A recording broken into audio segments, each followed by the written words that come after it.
Imagine a man so rich that when he visited a foreign city and started giving away gold, he accidentally crashed its economy for over a decade. Gold lost its value. Prices skyrocketed. Entire markets were thrown into chaos. This isn't a myth. This actually happened.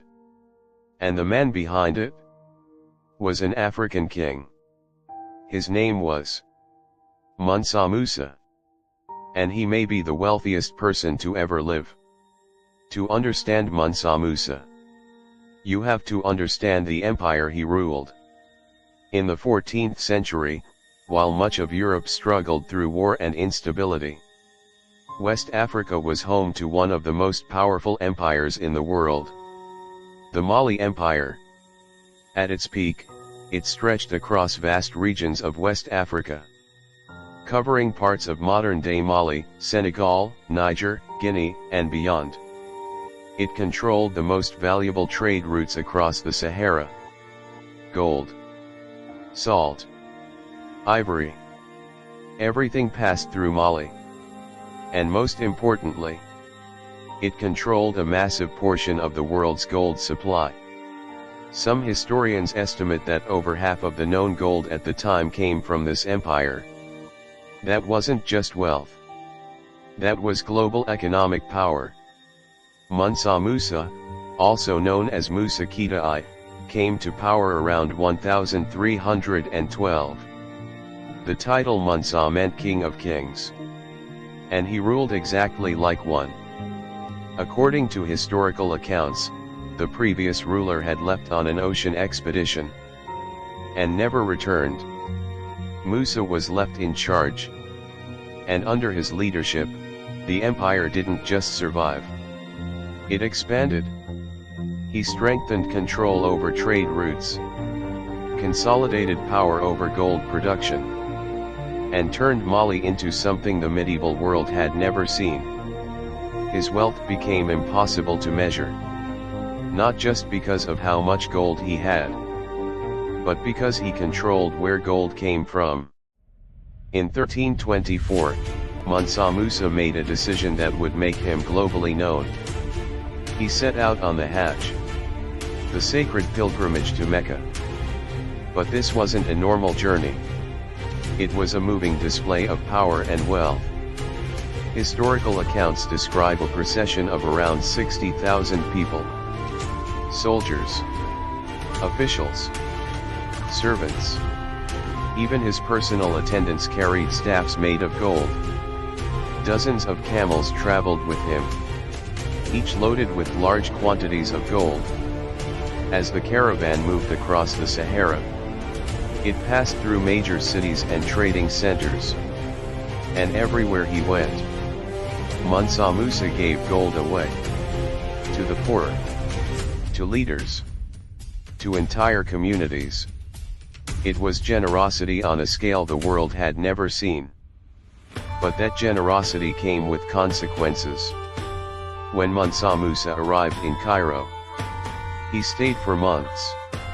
And during that time, he continued giving away gold. Freely. Constantly. He spent large amounts. He donated even more. And his entourage traded gold at extremely high rates. The result: too much gold entered the economy. And when supply increases too much, value drops. Gold became less valuable. Prices of goods increased. Inflation spread across the region. And the damage didn't disappear quickly. Historical records suggest the economic impact lasted for more than a decade. At one point, Mansa Musa reportedly tried to fix the problem by borrowing gold back from local merchants to reduce supply. Think about that. One man had so much wealth that his actions disrupted the economy of an entire region. Impact. When he finally reached Mecca, his approach changed. There, he was no longer the most powerful man in the room. He was a pilgrim. Humble. Devoted. focused on religion. But even during this time, his presence attracted attention. Scholars, traders, and leaders took notice. And when he returned, he didn't come back alone. He brought back architects, scholars, and knowledge. People who would help transform his empire even further. Back in Mali, Mansa Musa invested heavily in development.